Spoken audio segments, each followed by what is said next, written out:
Ako po si Trisha. 17 anyos lang ako nang una akong makarating sa Aklan. May lupain kasing nabili ang daddy ko doon kung saan plano naming patayuan ang bahay. Hindi ko akalaing napakaganda pala ng nasabing lugar. Misteryoso din at maraming hiwaga. Nasabi ko iyon dahil malapit lang kasi kami sa isla ng Boracay. Sasakay lang kami ng pump boat at makakarating na kami kaagad sa isla. Nung una, ayaw sana ni Mami na lumipat kami sa lugar na yon. Malayo na kasi sa kanyang trabaho at natitiyak kong mag-a-adjust na naman ako dahil nga bagong environment, bagong school at bagong classmates. Para sa akin ay mahirap na gawain yon. Hindi kasi ako sanay na palagi na lang umaalis. Kaya inis na inis ako nang utusan kami ni Dad na mag-impake. Pati nga si Yaya ay iyak ng iyak kasi nga mahihirapan siyang umuwi sa probinsya nila, lalo na't masyado na siyang napapalayo. Ang konsolasyon lang namin sa ginawang paglilipat ay hindi naman daw habang buhay na sa Aklan kami mag-i-stay ng aking pamilya. Medyo matatagalan lang daw kasi ang project ni Daddy sa lugar na to, kaya kailangan niya kaming isama. Nang dumating kami sa lugar, namangha ako sa ganda nito. Hindi siya kagaya ng mga tipikal na probinsya na nakikita natin sa palabas. Malapit kasi siya sa beach na kahit araw-araw pa kaming maligo ay walang problema. Si Mami ay nakapag-arrange na din ng temporary office sa Aklan branch bilang isang event manager.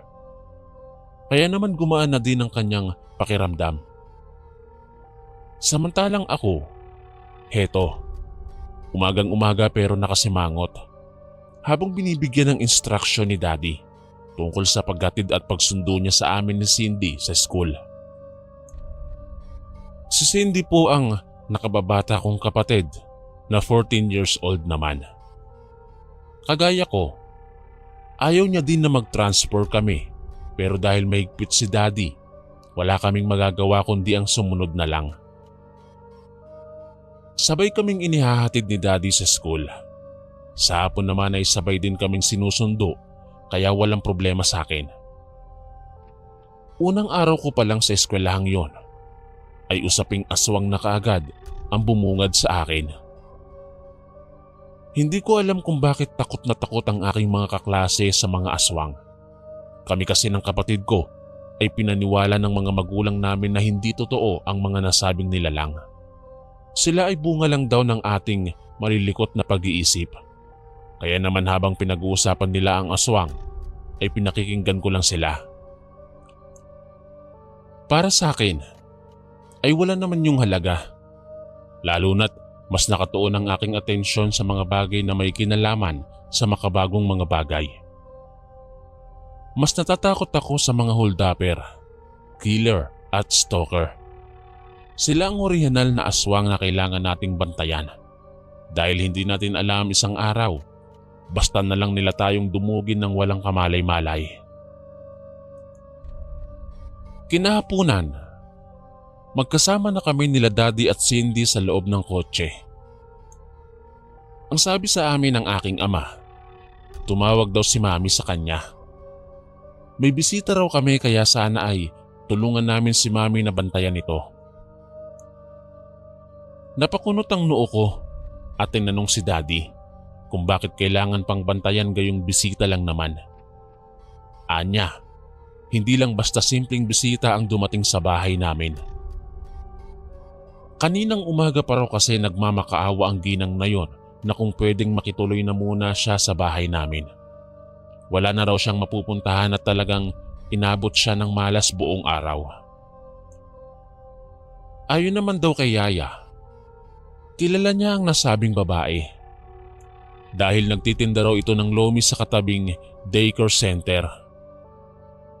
Napag-alaman naming pinalayas pala ang babae dahil sa isang pagkakamali na kahit sino ay pwede namang sanang patawarin na lang. Naawa ako sa kanya kaya wala akong naging reaksyon sa sinabi ni Daddy. Pagdating namin sa bahay, nakita ko nga ang ikinuwento niya sa akin. Magalang ko siyang binati pero kabaligtaran si Cindy. Halos lumuwa ang mata nito sa takot at hindi man lang nakipagkamay sa matanda. Pinagalitan ko si Cindy nang makapasok kami sa kwarto. Alam kong may attitude kami at maldita. Pero hindi kami tinuruang maging rude sa pakikitungo sa kapwa. Kung maaari nga'y tumulong kami at umalalay sa mga nangangailangan ay gagawin namin. Hindi sumagot si Cindy. Bagkus nanginginig lang niyang sinabi sa akin na mali raw ang naging desisyon ni Mami na papasukin ng estranghera sa aming bahay. Marami siyang naririnig na usapan sa school at ayaw niyang pagsisihan daw namin ang bawat hakbang na aming ginagawa. Bata pa si Cindy pero hindi ko maintindihan kung bakit parang matanda siya kung magsalita. Ni hindi niya tinangkang bawiin ang sinabi sa akin na hindi ko makakalimutan. Aswang raw si Aling Emma, ang babaeng pinatuloy ni na Daddy sa bahay. Gusto ko sanang tumawa pero masyado siyang seryoso at hindi man lang nagtangkang baguhin ang reaksyon na ibinigay niya sa akin. Natatakot siya at nagbabanta. Kaya naman medyo natakot din ako. Hindi ko kasi alam kung ano ba talaga ang mga nalalaman niya. Kinagabihan, 7:00 pa lang ay nasa kwarto na kami. Hindi ako makatulog dahil sanay akong nanonood ng telebisyon sa gabi. Wala sina Mami at Daddy dahil nasa trabaho. Samantalang si Yaya ay sa quarters naman, sa labas matutulog. Tig-isa sila ng kwarto ni Aling Emma. Si Cindy naman ay humiling na tatabi sa akin, kaya hinayaan ko na siya. Hindi ko alam kung bakit tinatablan ako ng takot dahil sa kanyang sinabi kanina. Iba pa naman kapag si Cindy ang nagsalita. Totoo at talagang nakakatakot. Bumangon ako at nagpasyang i-double lock ang mga pinto sa ibaba, maging ang mga bintana. Pinatay ko na din ang ilaw at muling bumalik sa kwarto namin, tsaka pinatay na din ang ilaw. Habang ginagawa ko yun, ay nakatingin ako sa bintana. Kaya kaagad akong sinagilahan ng takot nang makitang tuwid na nakatayo sa tapat ng aming bintana si Aling Emma. Nanlalaki ang mga mata nito at hindi kumukurap. Hindi nga lang niya kami mapapansin dahil nasa 2nd palapag kami ng bahay. Ang sentro ng kanyang mga titig ay ang main door ng aming bahay. Bigla akong sinagilahan ng takot at niyugyug si Cindy para gisingin. Pabulong kong sinabi sa kanyang huwag sisigaw. Kaya naman namutla kaagad ang kapatid ko at sumilip sa bintana. Pareho kaming nanginginig nang makita ang tuwid na pagkakatayo ni Aling Emma na para bang may hinihintay. Ilang saglit lang, nagulat ako nang makitang tumuwad siya at para bang may ginagawang kung ano, dahilan para mabago ang kanyang itsura. Tao pa naman ang anyo niya, pero nanlilisik ang kanyang mga mata na animoy gustong-gusto na kaming lamunin ng buhay. Naisipan ni Cindy na tawagan si Yaya. Yun nga lang, hindi na ito sumasagot. Kaya pinagmasdan namin si Aling Emma nang buksan ang pinto ng kwarto ni Yaya. Gusto kong humagulgol ng iyak nang makita namin ni Cindy na nakabulagta na sa higaan niya si Yaya. Dilat ang mga mata at wala ng buhay. Pareho kaming nanlaki ang mga mata at nagulat ni Cindy. Tsaka nagyakapan dahil sa takot na aming nararamdaman. Kung sana'y nakinig ako sa sinabi ng aking kapatid kanina, ay siguradong hindi kami mapapahamak. Nanginginig na tinawagan ko si Daddy. Samantalang nagtawag naman ang pulis si Cindy. Pareho naming ipinaalam ang mga nangyari. Kaya kahit may katagalan pa bago sila dumating, ay tinatagan namin ang aming mga sarili. Batid kong ngayon lang masisira ang paniniwala ko. Pero gusto kong ipagsigawan sa lahat ng tao na totoo ang mga aswang. At totoo ring pumapatay sila ng tao. Masahol pa sila sa mga kriminal na aking nalalaman. Ilang minuto lang ang nakalipas nang maisipan kong silipin si Aling Emma sa baba. Mabuti na lang pala at nagawa kong ilak kanina ang mga bintana at pinto. Gusto kong magwala sa takot habang inaalala na kanina palang nagsasara ako ng mga yun ay masusi na niya akong pinagmamasdan. Tuluyan na kaming nagsigawan ni Cindy nang makita naming gumagapang sa dingding at nag-ala Spider-Man si Aling Emma papunta sa aming bintana. Kaya naman tarantang naghanap ako ng kahit na anong bagay na pwede kong ibagsak sa kanya para muli siyang mahulog sa baba. Nakakuha ako ng isang 10 liters na container ng tubig. Naglalagay kasi kami ng tubig sa kwarto tuwing gabi, lalo na't madalas kaming umiinom ni Cindy kapag bumabangon kami para umihi. May kabigatan pa yun dahil kalalagay ko lang nun kanina. Walang pagdadalawang isip na binagsak ko ang bagay na yun sa kanyang muka. Kaya naman nabitiwan niya ang pagkapit sa aming dingding. Nahulog siya at bumagsak sa lupa. Hindi ko alam kung bakit nawalan siya kaagad ng malay. Pero takot na takot ako ng mga oras na yon. Hindi ko rin alam kung makukulong ba ako dahil sa pagpatay ko sa isang aswang o sa kung ano pa mang dahilan. Pero nakunan ito ng video ni Cindy. Anya, aaminin namin na binagsakan ko ng galon ng mukha ng aswang dahil nga inaaswang kami. Ilang saglit lang, dumating si na Daddy, kasabay na din ng mga alagad ng batas. Sinuri nila ang babae at ayon sa deskripsyon na ibinigay ng ibang nagrereklamong mga residente, ang nasabing babae pala ang sikat na pinag-uusapang aswang ng Aklan. Kinilabutan ako ng todo sa aking nalaman. Mabuti na lang nariyan si Cindy. Nagsilbing babala ang sinabi niya sa akin kahit pa nga may isang buhay ang nagbuwis para lang makaligtas kami. Para mawala ang aming trauma, umuwi kami ng Maynila. Hindi na nagpa-assign muli si Daddy sa Aklan. Si Aling Emma naman ay basta na lang naglaho ng gabing yon nang ikakarga na sana siya sa stretcher para dalhin sa ospital dahil ayon sa doktor na sumuri dito, may pulso pa naman ang babae. Kaya naniniwala akong buhay pa nga ang aswang ng Aklan. Sana lang, wag na niya kaming gambalain pa. Hanggang dito na lang po ang aking kwento. Lubos na gumagalang ang inyong kaistorya, Trisha.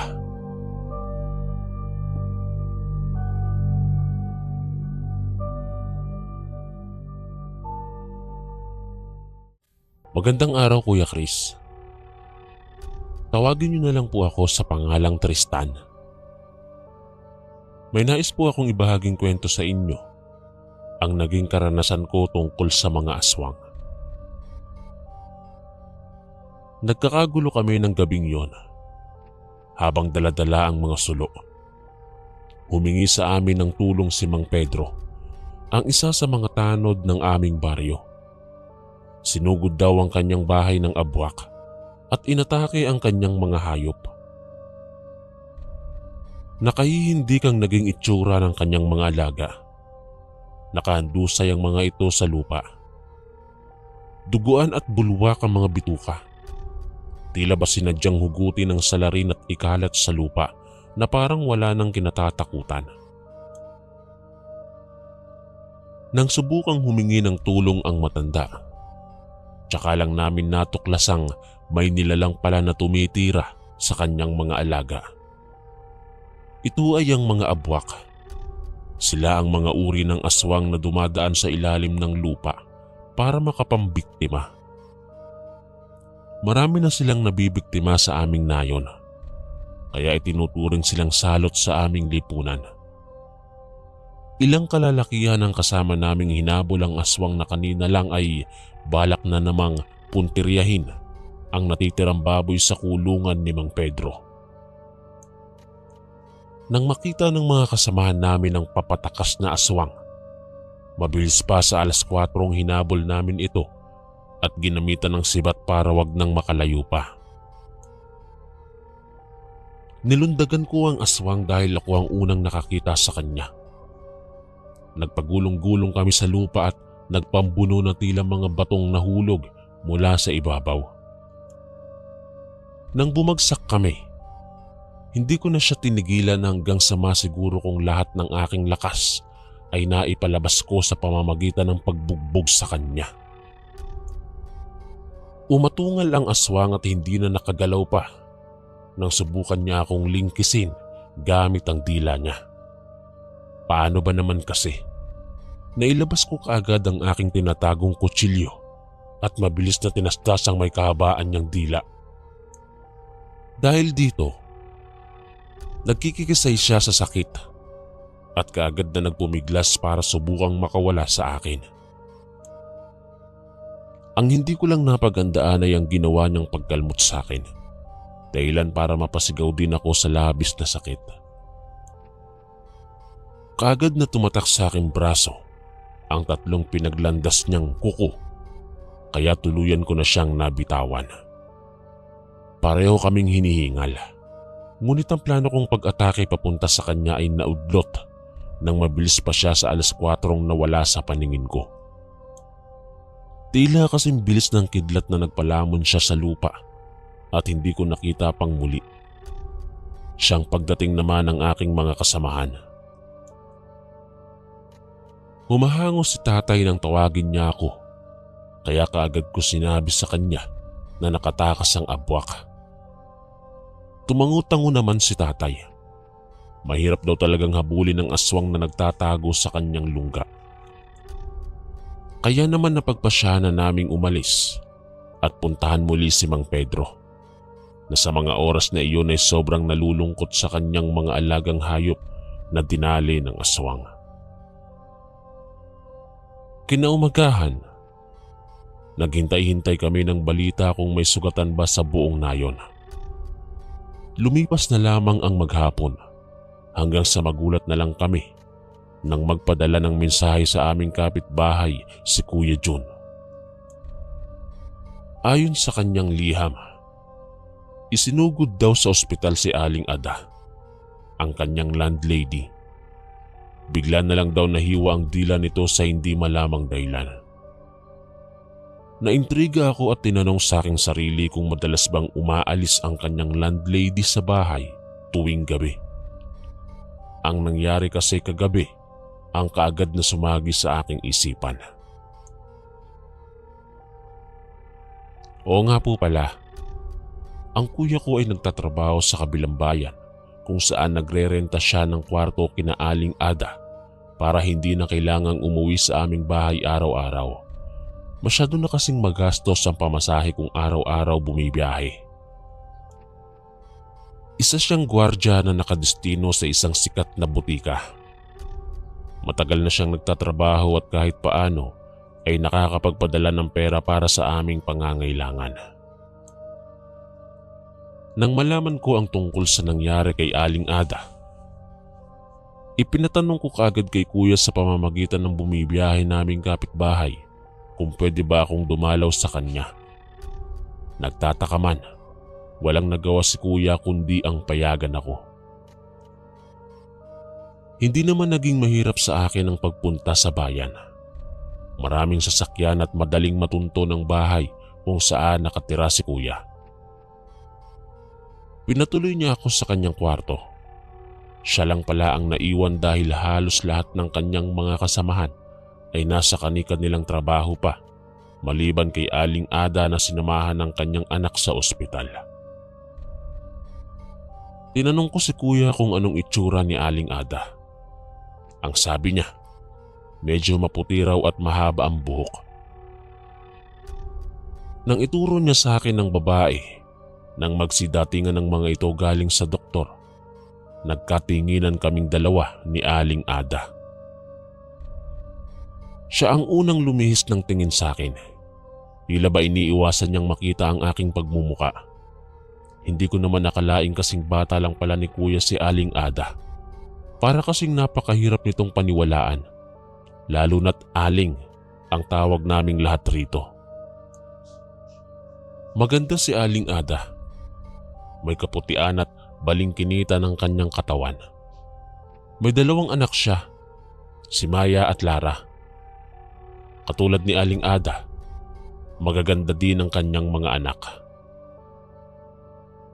Ayon kay Kuya, tuwing linggo lang daw talaga sila nagkikita ng kanyang landlady dahil ang kanyang tinutuluyan ay hindi naman ang mismong bahay nito.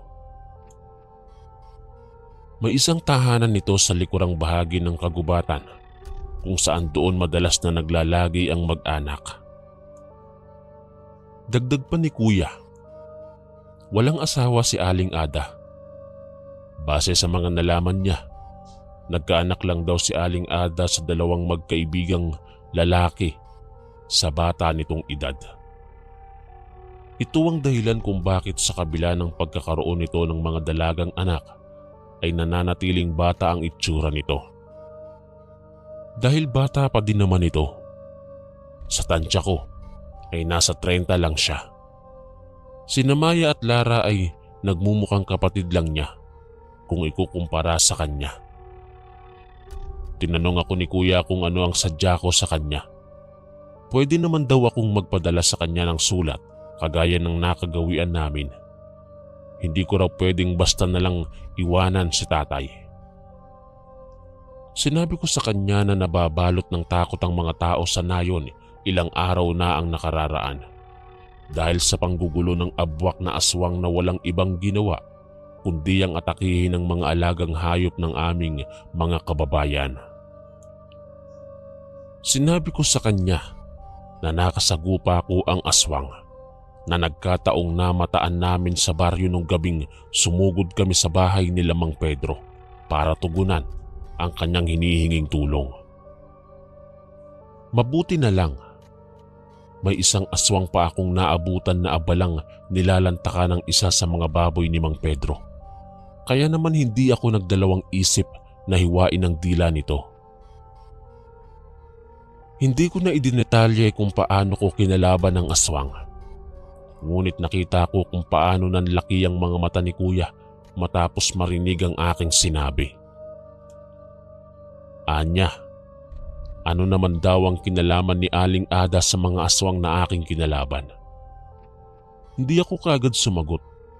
Sa tono kasi ng pananalita ni Kuya ay parang gusto niyang pagtakpan si Aling Ada sa kung anuman ang mga bagay na nalalaman niya. Hindi na lang din ako nagpahalata na may pagdududa talaga ako kay Aling Ada. Basta ang sinabi ko na lang sa kanya, sana'y maging mabilis ang pagpapagaling ng ginang nang sa gayon ay makapagtrabaho na ito ng maayos. May sarili din daw kasing spa ang ginang, maliban sa apartment na pinarerentahan nito. Sa katunayan, magkatabi daw ang spa at tahanan nito sa kagubatan kung saan tuwing gabi daw ang operasyon ng negosyo ng babae. Dahil may trabaho si Kuya kinahapunan, naisip kong mamasyal muna para naman masubukan kong tingnan kung may mga makikita ba akong kakaibang bagay sa paligid ng kanilang tinitirahan. Nagbabaka sakali akong makahanap ng ebidensya ng aswang sa kanilang lugar. Nagdududa akong talaga kay Aling Ada. Nagkataon namang pag-alis ni Kuya papuntang trabaho ay namataan ko si Aling Ada na papunta sa kanyang bahay sa kagubatan. Nainganyo akong sundan ng babae na hindi niya nalalaman. Mabuti na lang, nagpatuloy siya sa paglalakad at animoy hindi ako napapansin. Medyo may kalayuan na din ang kanyang nalalakad nang mapansin kong nawala siya sa kalagitnaan ng aking pagsunod. Walang naiwan sa daan maliban sa bakas ng kinubkob na lupang tila ginawang munting daanan na animoy kagagawa ng isang hindi matukoy na nilalang. Bigla akong kinabahan. Sa tingin ko'y nakahalata si Aling Ada dahil sa ginawa kong pagsunod sa kanya. Nagmamadaling inalerto ko ang aking sarili at pinakiramdaman ang paligid. Paggabi na at alam kong wala nang kahit na sinong taong napapagawi sa lugar na to. Nagpatuloy ako sa paglalakad hanggang sa mapagtanto kong isang munting kalsadang yari sa pulang hollow blocks ang binabagtas ko. Bahagyang bumagal ang yapak ko nang mapansin ang isang matayog na gate hindi gaanong malayo sa kinaroroonan ko. Bahagyang nakaawang ang kinakalawang nitong gate kaya napalingon ako sa paligid. Dito kaya pumunta si Aling Ada? Baka ito marahil ang kanyang bahay. Sa tingin ko ay ang tahanang ito lang naman ang nag-iisa sa lugar na to. Pigil hiningang naglakad ako at patiyad na pumasok. May malaking fountain sa loob na walang lamang tubig na sa tingin ko ay matagal nang hindi nalilinis. Bigla pa akong kinabahan sa nakitang nakakalat na rebultong may pakpak at mahahabang kuko na nasa gitna ng fountain. At may hawak pang malaking tipak na pusong tila hinugot mula sa kung kanino. Nilibot ko ang tingin ko sa paligid. Medyo maliwanag doon dahil sa mga sulok na nakapalibot. Yun lang yata ang nakikita kong liwanag sa lugar na yon dahil mukhang wala namang kuryente sa nasabing lugar. Sa likod ng fountain ay may isang malaking bahay. Katabi naman ang isang makaluma sa disenyong spa. Nalaman ko lang na iyon ay isang spa dahil sa malaking karatulang nakalagay sa mismong main entrance ng nasabing establishmento. Nakakatakot ang paligid dahil sa mga kakaibang rebultong kung saan-saan nakadisplay. Bago ako makalapit sa main door, ay may matayog na hagdan pang madadaanan na napapalibutan ng gumagapang na halaman na hindi ko alam ang pangalan. Mas lalong nagbigay ng nakakatakot na atmosfera sa lugar ang itsura nun. Hindi ko tuloy matukoy kung may mga tao bang nakatira sa lugar na to. Naisip kong itanong sa aking sarili kung abandonado ba ang lugar na to. Ngayon lang kasi ako nakapasok sa lugar na yon. Dati ay hindi naman kasi ako nagpupunta sa nirerentahang kwarto ni Kuya. Nagpasya akong lumakad papunta sa hagdanan. Hindi naman yun kataasan pero mukhang malaki at malawak tingnan. Nang makalapit sa main door ay sinubukan kong pihitin yun pabukas, ngunit nakalak. Puno ng alikabok ang paligid lalo na ang mga salaming bintana na tila may pagkakahawig sa mga malalaking bahay ng sinaunang Kastila. Sa bagay, may sasama na ang lugar na iyon sa haunted house. Mukha kasing makaluma. Sinubukan kong silipin ang loob, kaya pinunasan ko ang salaming bintana para maalis ang may kakapalang dumi na tila dumikit na doon.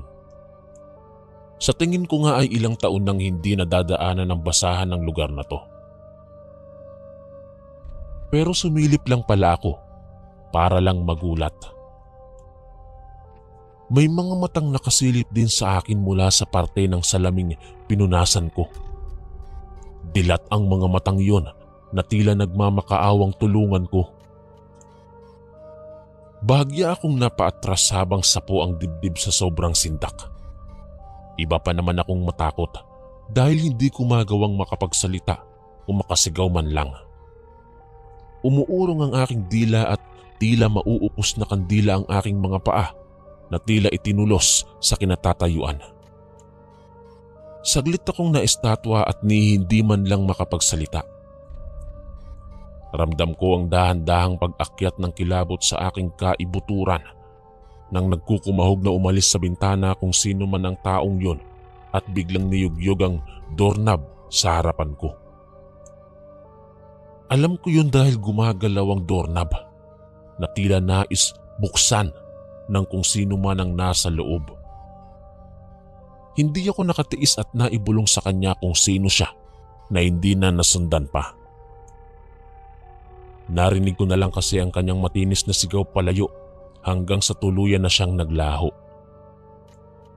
Dito na ako kinabahan nang bahagyang umalog ang lupa kung saan ako nakatayo. Nagmamadali ako sa pag-atras hanggang sa tuluyan na akong makapagtago.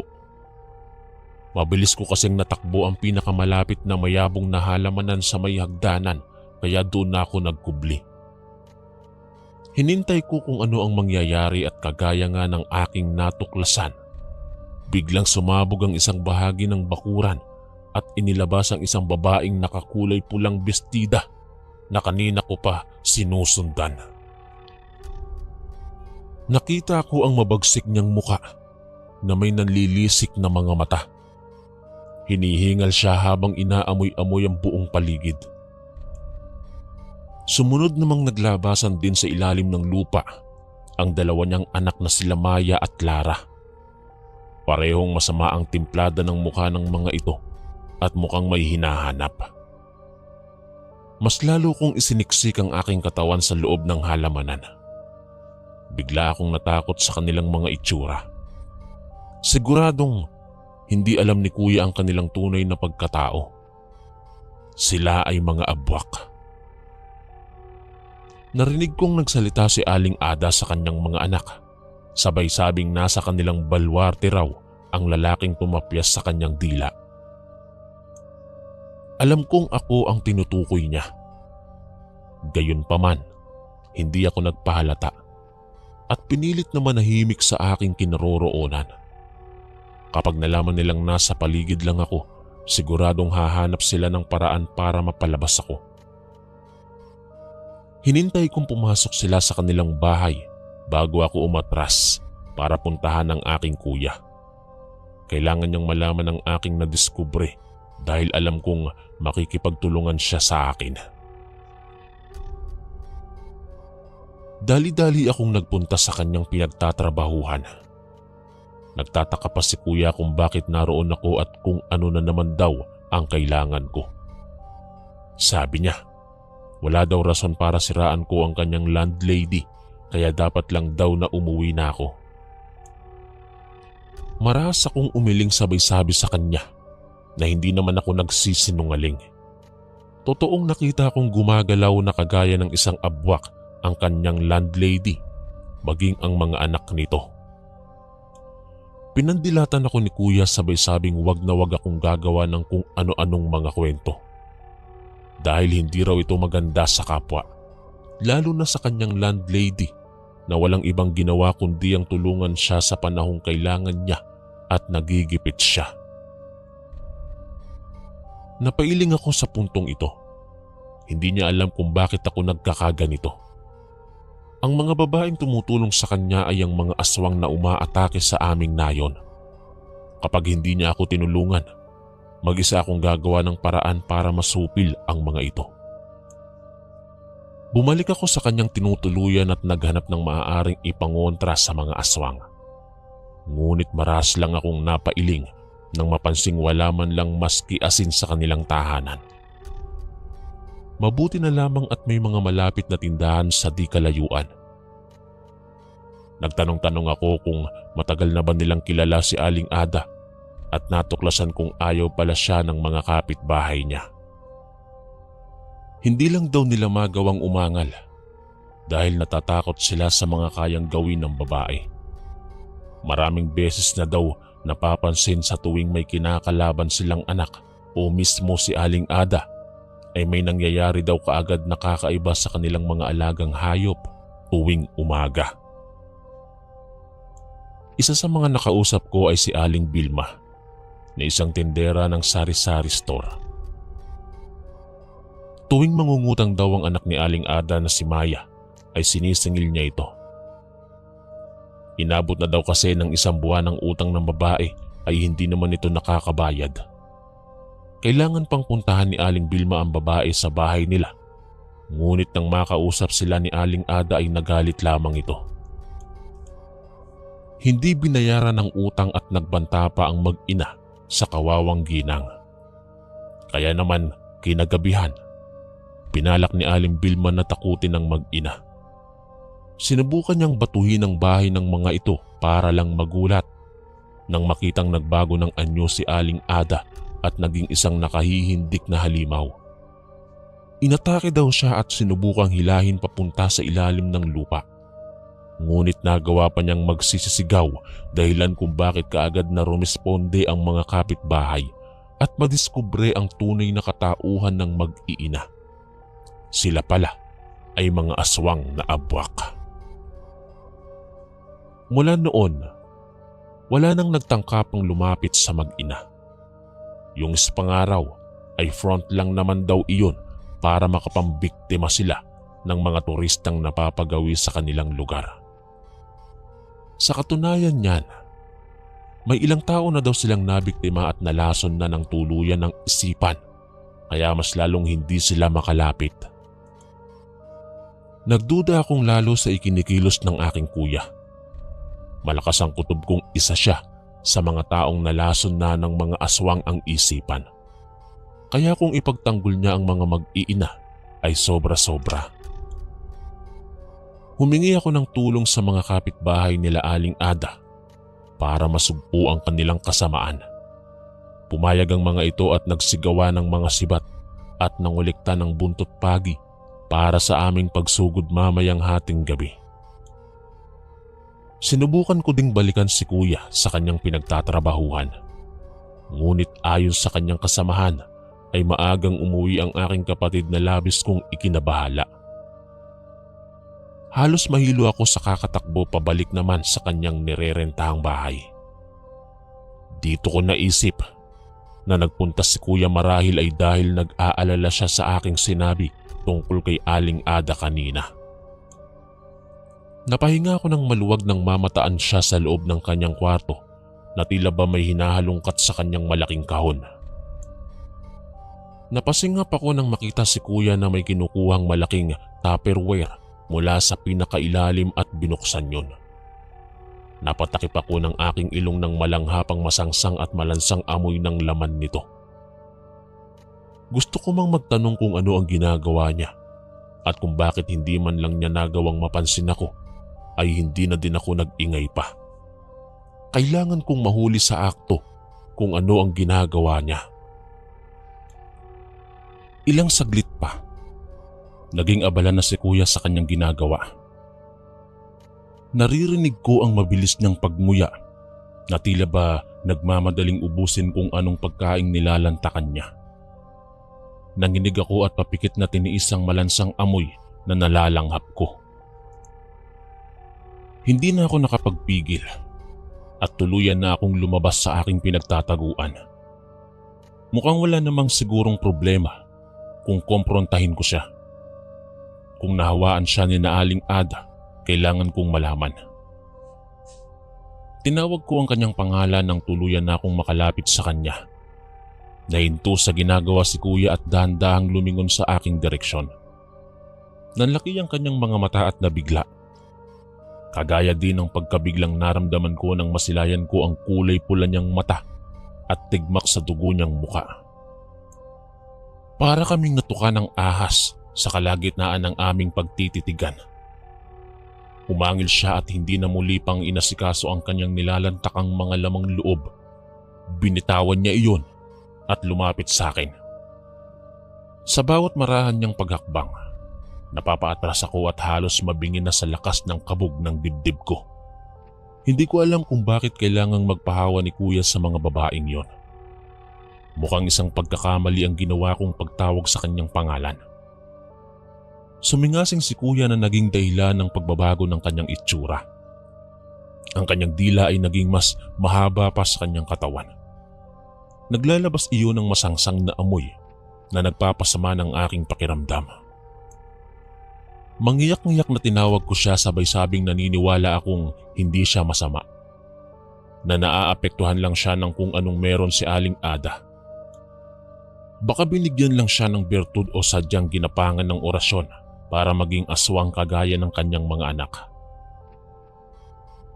Nanlilisik ang kanyang mga matang nakatitig sa akin na tila ba hindi niya nagustuhan ang narinig niyang mga salitang sinabi ko sa kanya. Umatras ako at hintakot na dumistansya sa kanya at bigla kong napagtanto kung anong katangahan ba ang ginawa ko. Ni hindi na ako nakagalaw nang bigla niya akong dakmain at kinalmot gamit ang matutulis niyang kuko. Sinubukan kong umiwas ngunit nagawa pa din niya akong patamaan. Napasigaw ako sa labis na sakit. Ang hapding nararamdaman ko ay tila umaabot papunta sa aking kailaliman. Tila puso ko na ang kanyang pinupuntirya. Hindi ko kayang tanggapin na aswang na ang aking kuya. Wala akong naririnig na anuman sa kanya maliban sa kanyang mga angil. Hintakot akong napapapikit sabay nagmamakaawa sa kanya na hindi ako kalaban.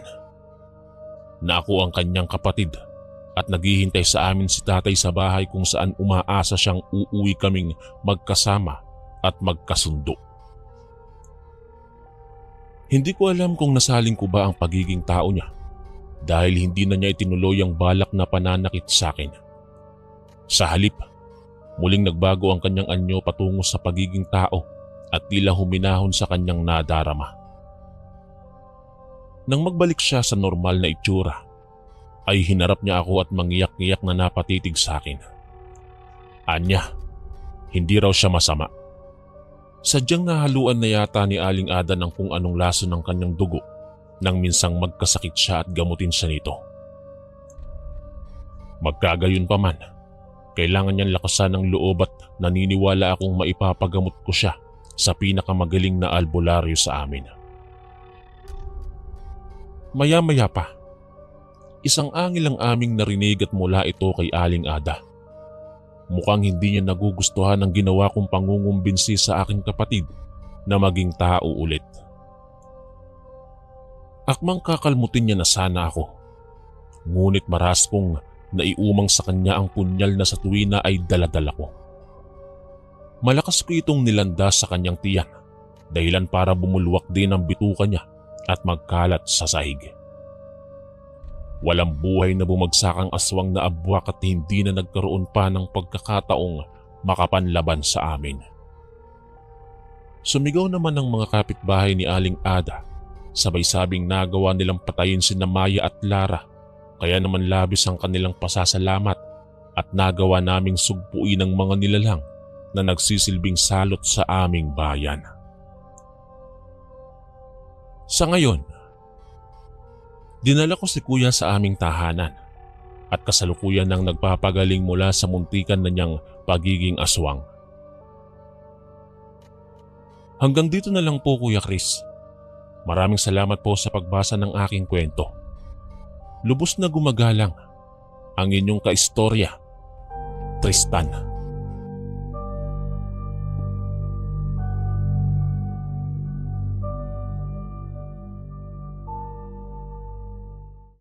Napaigik ako nang masagi ako ng isang babae. Dahil sa kamamadali niya ay ako pa ang natumba sa lupa at literal na sumabog ang lahat ng laman ng aking bag. Nakakainis talaga kung kailang nagmamadali ako. Bagot na dinampot ko ang aking mga gamit at wala sa pwesto na pinagsasaksak ko lahat sa bag ko. Wala akong pakialam kung magkasya ba sila o kung may papel ng nagusot dahil sa pagmamadali ko. Hapon na at may hinahabol ako. Kailangan ko kasing umabot sa huling biyahe pauwi ng Batangas. Wala naman kaming pasok bukas, tsaka namimiss ko na kasi si inay. Hindi na ako umuwi pa sa tinutuluyan kong boarding house. Kaninang umaga ay nagpaalam na ako sa aking landlady. Sinabi ko sa kanya na Sabado na ako babalik dahil tambak na din ang labahin ko. Pagkasamsam ko sa aking mga gamit, ay nagmadali ako sa pagtayo at inayos ang aking sarili. Nasa tapat ng aking kinatatayuan ng terminal, kaya naman ilang hakbang na lang ang gagawin ko para makarating sa loob. Sinulyapan ko ang aking relong pambisig at tiningnan kung anong oras na. Nakaramdam ako ng pagkaginhawa nang mapagtantong maaga pa pala para sa last trip. Kaya naman kalmado akong tumawid ng kalsada at naglakad papunta sa terminal. Maraming tao kaya alam kong maraming mag-uuwian ngayon. Wala naman akong bagahe kaya pwede pa akong mamasyal. Inilibot ko ang tingin saka pinagmasda ng paligid. Napakarami palang paninda. May tinapay, may biskwit, fried chicken at spaghetti. Sa kabilang banda naman ay may kanin, iba't ibang ulam mula sa karinderya at higit sa lahat ay may batchoy. Abot hanggang kinauupuan ko ang mabangong amoy nito, kaya hindi ko maiwasang matakam. Para akong nagutom bigla kahit na ang totoo ay kakakain ko lang. Lumapit ako sa kinaroroonan ng nagtitinda ng batchoy at nakipanood sa mga taong abala sa paghihintay ng kanilang mga order. Nasa 2 hanggang 3 ang mga customer na naghihintay. Maayos at pabor sa maraming tao ang pwesto na kinaroroonan ng nagluluto ng batchoy. Nang makita kong malinis namang trumabaho ang tindero, ay napaupo na din ako para umorder ng isang serve. Nakita ko kung paanong tinipo ng tindero ang lahat ng sangkap at tinimplahan. Mukhang sariwa din ang karneng kanyang inihalo dahil nakita ko kung paano siya naghiwa sa aking kinauupuan. Nang mapansin kong pumarada na ang bus na kailangan kong sakyan, ay dumagundong ng mabilis ang aking dibdib. Kapag dito pa ako kumain, malamang posible akong maiwanan. Kaya naman para makasigurado, nag-order na lang ako ng halos 3 serve at ipinabalot para na din may pasalubong ako sa aking inay pagkarating sa bahay. Nagmamadali na akong sumakay at hindi na napansin ang nakaririmarim ng ngisi ng tinderong yon habang nagsisilbi pa sa iba niyang customer. Ilang oras kaming bumiyahe bago ako nakarating sa Malbar. Bandang 7:00 ng gabi na ako nakarating sa terminal. Mabuti na lang at sinalubong ako ni Tatang. May motorsiklo na kasi sila at nagagawa na nilang bumaba sa syudad. Pagdating sa bahay, niyakap ako ng mahigpit ni Nanay. Tinanong niya kung ano raw ang dahilan at napauwi ako. Kaya naman ipinaliwanag ko sa kanya na wala kaming pasok kinabukasan dahil may event na dadaluhan ng mga teachers at kabilang syudad. Tumuloy kami sa kusina at sinabi ko sa kanya na may dala akong batchoy. Nanlaki ang mga mata ni Nanay nang makita ito. Ngumiti naman ako. Pareho naming paborito ang nasabing pagkain. Dali-dali siyang kumuha ng lalagyan para ihain ang batchoy. Hinanap niya si Tatay kaya sinabi kong nasa labas pa. Anya, tawagin ko na raw ang aking ama at kakain na kami. Bago ako tumayo, nakita kong kumuha ng iilang kalamansi si Nanay. Tinanong ko siya kung saan niya gagamitin yon. Sabi niya naman, ipipigan niya lang ang kalamansi sa batchoy. Nagtataka pa ako dahil hinalo-halo niya ito sabay tanong kung bakit parang may buhok ang nasabing pagkain. Napaawang ang labi ko at tumayo, tsaka sinilip ang buhok na sinasabi ni Nanay. Totoo ngang may buhok iyon at marami-rami pa. Napatitig sa akin si Nanay tsaka nagkwento.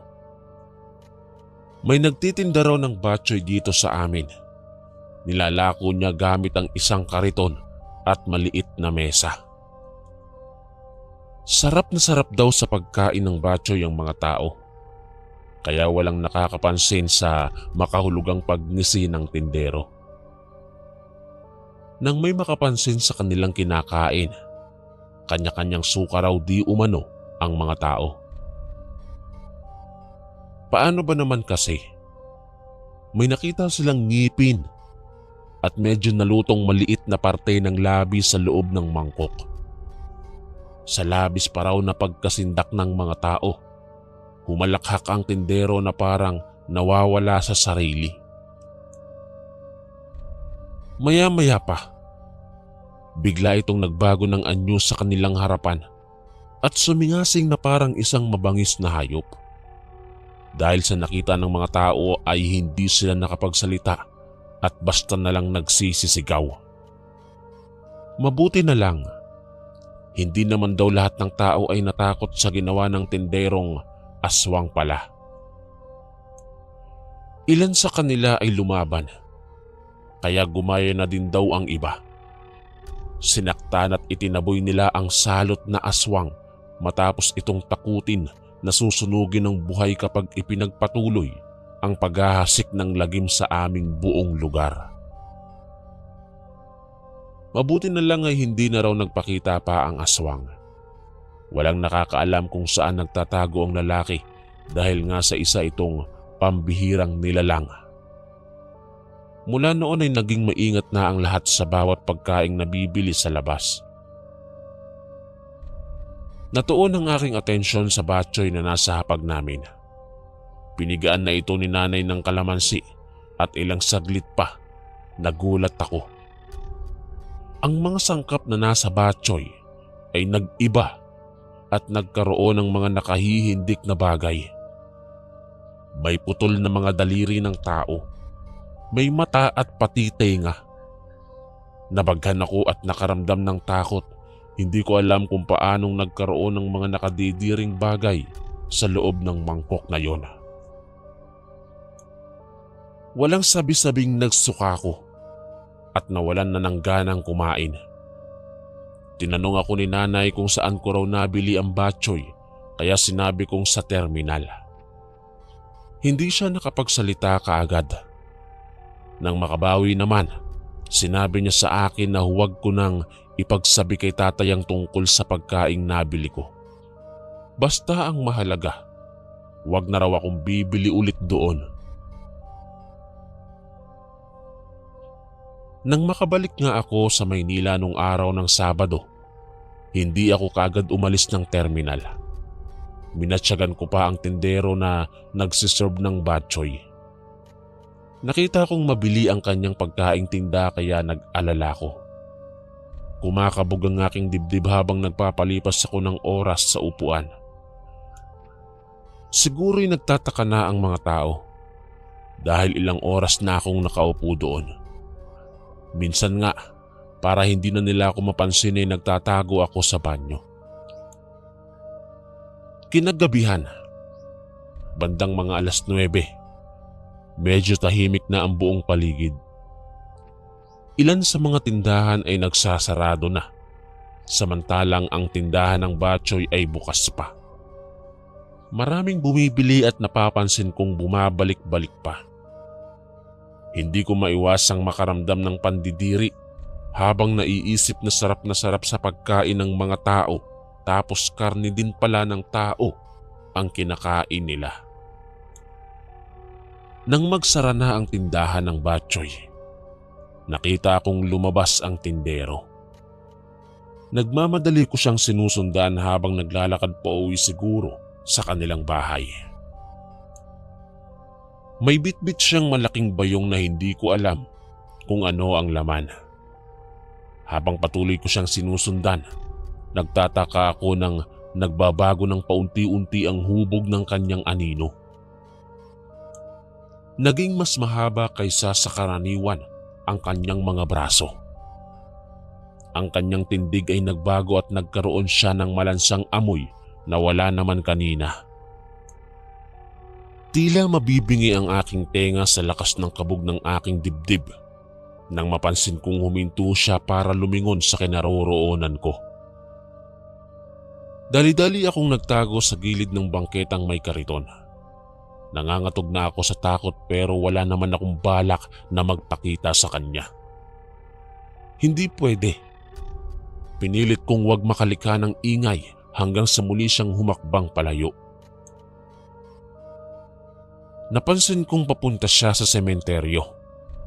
At nang makarating, nakita ko nang kumatok siya sa bahay ni Mamang Supulturerong kay laki ng ngisi nang makita siya. Binayaran niya ng malaking halaga ang lalaki at nagkamayan na sila. Ilang saglit pa, nakita ko nang may ilabas si Mamang Supulturero sa bahay niya. Isang may kahabaang sako. Kumabog na naman ang dibdib ko nang makita kong may lumaylay na kamay mula sa loob. Hindi yata't bangkay ang bagay na nasa loob ng itim na sako. Nakita ko nang pinasan ng lalaking tagaluto ng batchoy ang sako. Dinala niya ito sa bahay niya. Nang ilabas niya nga ito sa sako ay nakumpirma kong tao nga ang nasa loob nun. Napasinghap ako ng tila kinatay na baboy ang ginawa niya sa bangkay. Tinadtad ng pinong-pino at habang sinasahugan pa ng ilang rekado. Tsaka ito isinalang sa isang malaking kaldero. Ang ilan sa parte noon ay kinain niya bilang ulam sa hapunan. Ang iba naman, ginawa niyang batchoy. Nasusuka man ay pilit kong naglakad palayo sa kanyang tahanan. Gusto ko mang isumbong siya sa mga pulis ay natatakot ako. Mukhang kasabwat niya ang supulturero. Nagbabayaran sila at mukhang alam nitong aswang siya. Ngunit sa aking paglalakad ay parang nanghihina ang aking mga tuhod dahil sa aking mga nasaksihan. Kung kaya't dahil sa nangangatog ang aking tuhod ay nadapa ako. Dahilan para makalikha ako ng ingay. Nasagi ko ang isang basurahan sa gilid ng kanyang bahay. Lumikha ito ng malakas na ingay dahilan para mapahinto ang lalaking aswang sa kanyang ginagawa. Nung papatayo na ako, naramdaman kong nasa likuran ko na ang lalaki. Nangilabot ang buong katawan ko kaya't dali-dali akong tumakbo ng mabilis. Sa aking pagmamadali ay iniwanan ko pa ang aking tsinelas dahil sa matinding takot. Hanggang sa umabot na ako sa dulo ng aming baryo, malapit sa isang simbahan. Nung sumulyap ako sa aking likuran ay wala na ito. Sa aking takot ay nagtago ako sa loob ng simbahan at doon na ako nagpaumaga. Hindi ako nakatulog noon, Kuya Chris. Sa takot na baka inaabangan ako ng lalaking aswang na yon. Marami ang pumapasok sa aking isipan habang naroon ako. Matagal na panahon na niyang niloloko ang ilan sa naging suki na niya. Alam ko na ngayon kung ano ang pangunahing sangkap ng kanyang panindang batchoy. Noong makauwi ako ay hinang-hina ako at hindi ko alam ang gagawin ko. Kung magsusumbong ba ako sa pulis o hindi. Baka kasi hindi sila maniwala sa akin. Dumaan ng ilang araw ay sinubukan kong silipin ng lalaking nagtitinda sa terminal, ngunit sarado ang kanyang tindahan. Ilang araw din akong nagmasid hanggang sa umabot na ang isang linggo. Hindi na muling nagbukas pa ng tindahan ng lalaking aswang na yon. Magpahanggang sa ngayon, Kuya Chris, ay diring-diri na ako tuwing makakaamoy ako at makakakita ng batchoy. Parang naging sumpa na sa akin ang putahing yon.